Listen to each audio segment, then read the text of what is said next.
नमस्कार. झोपाळा जेवढा मागे जातो तेवढाच तो पुढे येतो.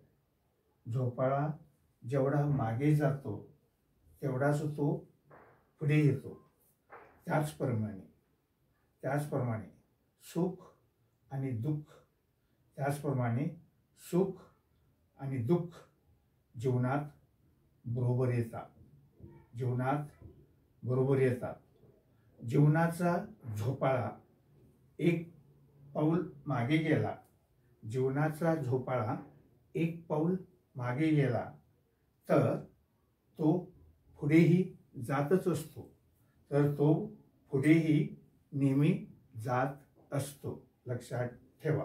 धन्यवाद.